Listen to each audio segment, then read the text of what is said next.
এই ফেসবুক আসার পরে আমরা মনে করি একটু নগদ ডেলিভারি দিতে পারছি, একটু বেঁচে যাচ্ছে আর কি, বুঝতে পারছি। এখন বুঝতে পারিছি এই মাঝখানে যে ফেসবুক বন্ধ হয়ে গেছিল, তুই কি ঢাকায় গেছিলি মানববন্ধন করতি?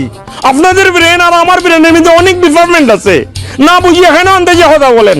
আপনাদের ব্রেনের শক্তি কি নারকেল গাছের আগা পর্যন্ত, আমার ব্রেনের শক্তি কি মহাকাশ নেমে গবেষণা করতেছি, যেখানে আমি রকেট লঞ্চার নিয়ে ঘুরিয়ে বেড়াবো। তোমার ছেলে কোন আক্কেলে আমার বাড়ি যা আমার মেয়ের সামনে বাদ্য বাজনা বাজায় আর বিয়ের কথা কয়? বুঝতে পারিছি। আরে রমিজুল ভাই, তুমি কি ভুলে গেছো নাকি এখানে যে ভাগ আছে, ভাগাভাগি আছে, জানো না? আমি হইলাম গিয়া স্পার্ক আগুনের ফুলকি। তোমার এরকম একটা কিছু করতে হবে যাতে ওই পিন্টু মিয়া দৌড়া একেবারে পাবনায় পাগলা গারোতে যায়। তোর এত বড় আসপর্দা, তুই আমার গায়ে হাত তুলেছিলি? এই বাকি যা, সরকি নিয়ে আয়।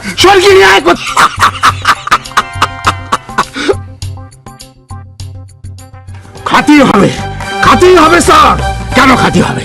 সগীরের ছেলের সাথে তোর মেয়ের সম্বন্ধ, তুই একটা বরগাছ আসা, তুই এত বড় সাহস পালি কোথায়? তুই জানিস সগীরের সম্পত্তির কানাকড়ি তোর কাছে আছে? থাকবি কোন জায়গার থেকে? সগীর বাপের মতো তো আমার বাপ টিপসই জালিয়াতি করে সম্পত্তি দেয় নাই। ওই বাকি গেছে নাকি রে? ওই বাকি জিজ্ঞেস করে জালিয়াতি চাওয়ার কাছে। এত বড় আসপর্দা আমার মরহুম আব্বা জানলে তুই এত বড় খারাপ কথা করতে পারলি? তোর আর ছাড়বো না। ছোট মা, এই আব্বা কি শুরু করেছে? আব্বার কি এখন মারামারির বয়স নাকি? এই রবিজান চাচা, বাড়ির উপরে এসে এই ব্যবহার করা কিন্তু ঠিক হচ্ছে না। এইটা কিন্তু কোনো ফর্মুলায় পড়ে না। তোকে অনেকবার বাড়িছে। আমার হাত ছাড়, কিন্তু আমি হাতে ব্যথা রাখছি তো। এই বরগাছালির সাথে যখন পারবি না, তখন বাদ্য বাজনা নিয়ে সাউন্ড পারেছিলি কিছুর জন্য।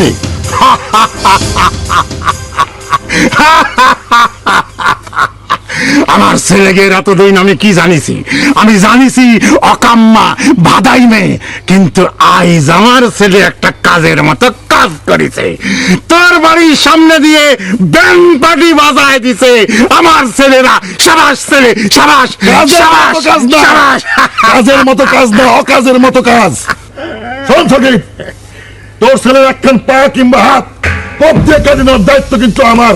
সামলা আগে কি এত বড় আসপর্দা? যা করছি যা, কিন্তু প্রয়োজন পড়লে তোর মতন বরগাছ আসালে সাহায্য করতে হলে আমার ছেলেরে আমি আগ্নেয় অস্ত্র কিনে দেবো, এটা মনে রাখিস। শোনেন সগি সাহেব, যে ছেলের জন্য বাপ মার অপদস্থ হতে হয়, সে ছেলের হাত পা না থাকাই ভালো। ও ছোট মা, এই কি কথা কও? নিজের ছেলে পেলে এরকম কথা কইতে তোমার একটু বাদে না? আব্বা তো ভাইয়ের জমি বিক্রি করে বিয়ে দিতে চাইছে, এজন্য বুঝি তুমি বেশি বেশি করতেছো। এটা কিন্তু আমরা সবাই বুঝতে পারতেছি। এই তো ঘরের শত্রু বিভীষণ, ওই হিংসুটি। তা তো কবে নেই, সব তো পেছাবে একটু শুরু হয়ে গেছে, তা তো আপনার কবে নেই।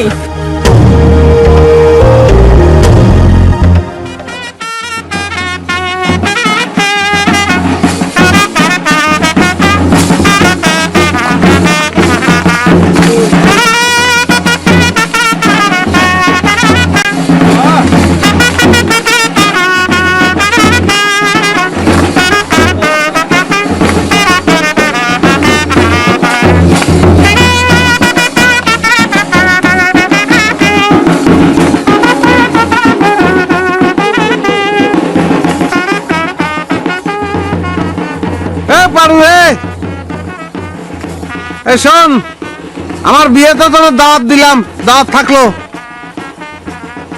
তুই আমারে বান মাইরে মূর্তি বানাই দিছিলি না, সেই মূর্তি বিয়ে করবে, দেখিস কেনে, বুঝছিস না? পিন্টু ভাই, তোমার কার সাথে বিয়ে? মেয়ে কিটা ক্ষতি পারি না, তোর মনে হচ্ছে আমার বোর সঙ্গেই বিয়ে হবে রে। ও মা, তাহলে কি হিল্লে বিয়ে নাকি? হিল্লে বিয়ে ছাড়া তো কারণ নিজের বউয়ের সাথে বিয়ে হয় না শুনেছি। চিৎকার করে করে বাজে কথা করছে। আমরা নিজেদের মধ্যে, গ্রামের মধ্যে ঝগড়াঝাটি মারামারি যা করি, কিন্তু বাইরের লোক রয়েছে না গাদা। আমি তো ভেবেছিলাম যে সব কিছু মিটে গেছে, কিন্তু সে তো শুনলাম যুদ্ধ ঘোষণা করেছে। ওরে সে যুদ্ধ ঘোষণা করেছে, করুক, আমার যুদ্ধ তো অন্যরকম রে। আমার যুদ্ধ কিরম দেখবি? এই বাতাসটা কিসের জন্য?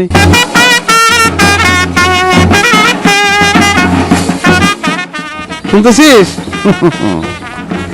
পাগল নাকি?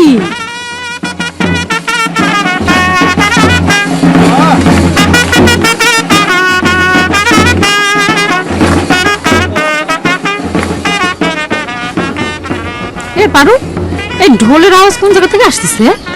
কোন জায়গাতে আবার? পিন্টু ভাইয়ের নাকি বিয়ে। পিন্টুর বিয়ে? কার সাথে? সে তো বলে গেল তার বউয়ের সাথে, কিন্তু মেয়ে নাকি এখনো ঠিকই হয়নি। ওর কথাবার্তার কোনো সিরি নাই। ওর সে মিন্টু অনেক ভালো ছেলে। কি সুন্দর বাড়ি পড়া এসে আমার চাচি চাচি করে ডাকতো, আমার একটু বুকটা ভরে যেত। হয়েছে, শুরু হয়েছে প্রশংসার বান। কি যে বান মারিছে সেই জানে। এসব ঘটনার জন্যই এই ছেলেটা বাড়ি আসা বন্ধ করে দিছে। আগে এসে কয়েকবার আমার বলিছে, ও চাচি পারুর এসব কাজ কিন্তু আমার একদম পছন্দ না। হ্যাঁ রে, ওর সাথে তোর দেখা হয়? জি না, তোমার যদি তারে দেখতে এত ইচ্ছে হয় তাহলে এক কাজ করো, তারে একটা সিটি লিখে দাও। সেই সিটি পায়ে মাতৃভক্ত ছেলে দৌড়ায় তোমার সাথে দেখা করতে আসবে নি, বুঝছো? মেয়েটার কথা কি সিরি, আমার কত শখ ছিল যে ওর সাথে আমি বিয়ে দিব। ছেলেটা দেখতেও কত সুন্দর, হ্যাঁ, উঁচা লম্বা, কারোর সাথে কি মানাইতো। কিন্তু আমার মেয়েটা তো পছন্দই করে না।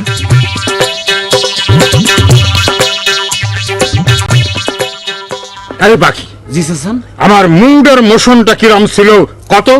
উরি মারে মা, আপনি আহম্মদ শরীফের মতো যেভাবে ছায়া ছিলেন, আমি তো মনে মনে ভাবতেছিলাম যে চাচাজান এইরকম মুড মোশন কোন জায়গাতে শিখলো। এই আহমদ শরীফ লোকটা কি রে? অভিনেতা, বিরাট অভিনেতা, শক্তিমান অভিনেতা। তার মানে সে খুব ভালো অভিনয় করে। তোর মনের মধ্যে সে দাগ কাটিছে।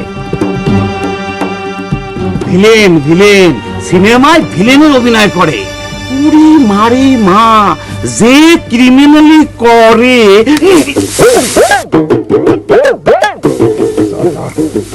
এই, তুই কি সারাদিন একটা ভিলেনের পাশ হারিস নাকি?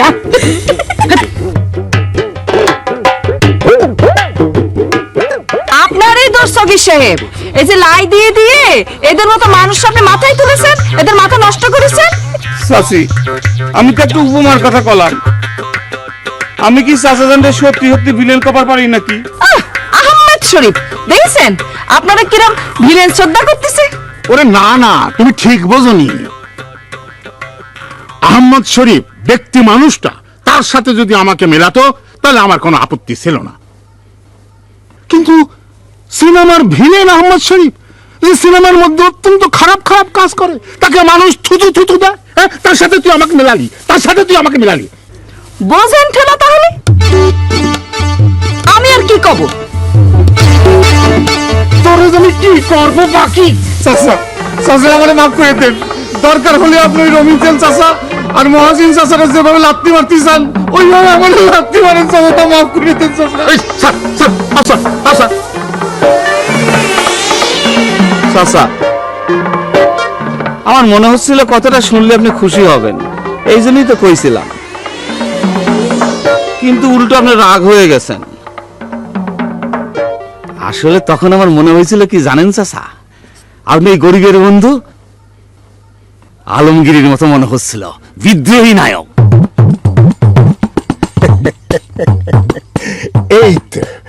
এই তো মনের কথা মনের মধ্যে লুকো রাখলি পরে কি হয় নাকি, সেটা মুখে আনতে হয় না।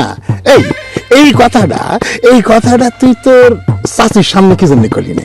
চাচির সামনে কি জন্য করলি নে? এই কথাটা তোর চাচির সামনে করলি পরে আমার ইজ্জতটা কত উপরে উঠে যাইতো। তুই করলি কিনে সেই ওই আহমদ শরীফ যে ভিলেন, হ্যাঁ, তার কথা কোথায় গেলি? শোন, সমস্ত মেয়ে মানুষ তার স্বামীরে কি হিসেবে দেখতে চায় জানিস? তার স্বামীরে তারা দেখতে চায় নায়ক রাজ্জাকের মতন, নিজের পক্ষে ওই আলমগীরের মতন। আর তুই কিনা না, ঠিক আছে, এখন বুঝতে পারিস তো, তাই না? জি, বুঝতে পারছি। ঠিক আছে, পরে মনে হইলে কইস, কেমন? জি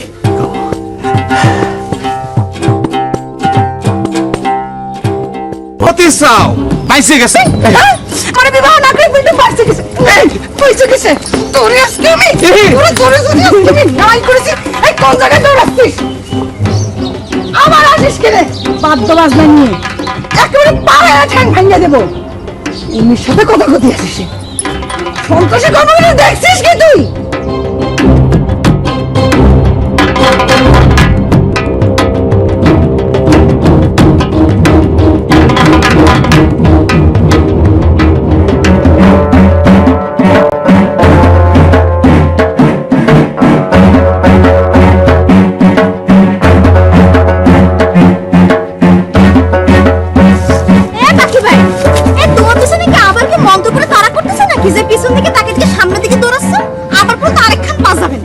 আরে যেখানে আছো ওইখানে পাশানোর জন্যই তো দৌড়াচ্ছি।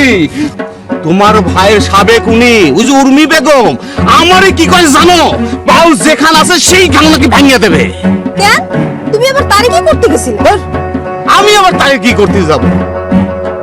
শোনো, আমি হচ্ছে সহজ সরল নরম মানুষ। কথায় আছে না, যেখানে নরম মাটি সেইখানেই কেসের গুতাগুতি। আচ্ছা কও তো কাদের বাড়ির লোক তুমি? কেন অর্ধেক তোমাকে বাড়ি আর অর্ধেক আমার বাড়ি? আমাদের বাড়ির অর্ধেক পাওয়ার যখন তোমার আছে তাহলে তুমি কিসের জন্য ভয় পাচ্ছ? হ্যাঁ শুনো, আমরা ঘরের মধ্যে যা ইচ্ছে তা করি, কিন্তু আমাদের বাড়ির কাউ যদি কেউ কিছু বলতে আসে বা কিছু করার চেষ্টা করতেছে তার কিন্তু খবর আছে। তাহলে আমি চাই চাচারের বিষয়টা বলি। আরে সব কথা কিসের জন্য আব্বাক বলতে হবে? হ্যাঁ যার বিষয় তাকে কাজ যাচ্ছে না। তুমি দাঁড়াও, আমি দেখি মিয়া ভাইয়ের সাথে কথা বলে দেখতেছি। আর আব্বার মাথায় এমনি মেলা টেনশন আছে, এর মধ্যে টেনশন দিয়ে কোনো লাভ নেই। তুমি আব্বা কিছু করো না, শুধু এতটুকু করো যে আমাদের বাড়ির বউ হতে না পারি, এদের মাথা পাগল হয়ে যাচ্ছে, বুঝতে পারছো? ঠিক আছে, তাহলে যাই।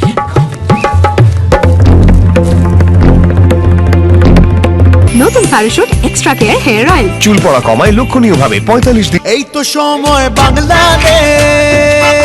দূর থেকেও পাশেই যেন প্যারাশুট অ্যাডভান্সড এক্সট্রা ধারাবাহিক নাটক লড়াই। এ জামাই, তোমার শরীরের অবস্থা কি? গায়ে ব্যথা সারিছে? গায়ের ব্যথা এখন মনের মধ্যে এসে পড়েছে। জামাই মায়ের খেয়ে পড়ে আছে আর আপনারা সারা গ্রামে ব্যান্ড পার্টি বাজায় বেড়াচ্ছেন। আপনি বসে আছেন কেন? যান, ছেলের সাথে আপনিও যেন আছেন। এই জমি, তুমি কিন্তু কথাবার্তা লাইন ছাড়া বলতিছ। তুমি আমারে নাস্তি করছো? আমার সে বয়স আছে, বয়স থাকলেই আমারই ক্ষতি হতো না।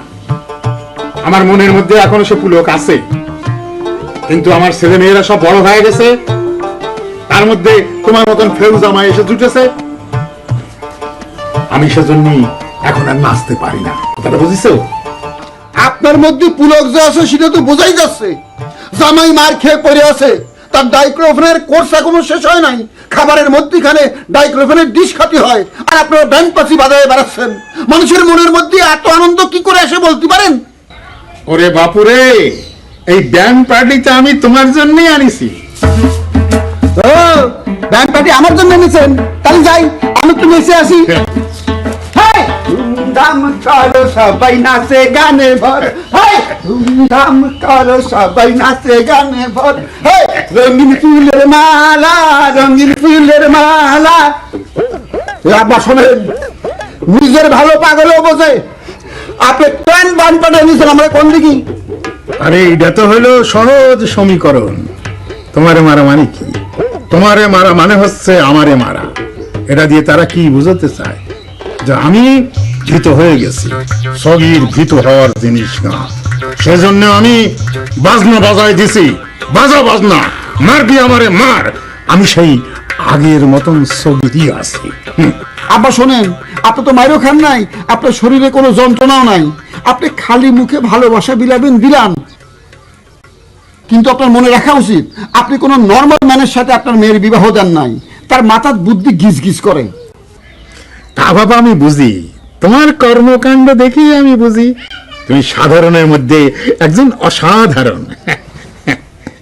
আব্বা টিটকারি দেবেন না। আমার সব সহ্য হয়, কিন্তু শ্বশুরের টিটকারি সহ্য হয় না। আপনি কন্যাদায়গ্রস্ত ছিলেন, আমি আপনার উদ্ধার করেছি। আপনার সারা জীবন আমার প্রতি কৃতজ্ঞ থাকা উচিত। ওরে বাপুরে, সে তো আমি তোমার প্রতি সারাক্ষণই আছি। ঘোড়ার ডিম আছেন, সেই জন্যই তো নড়াইল শহরের জমি লিখে দেওয়ার কথা বলে রওনা দিয়ে অর্ধেক রাস্তা থেকে ফিরে এসেছেন। দাঁড়ান দাঁড়ান, আমি আপনার একটা পরীক্ষা করব।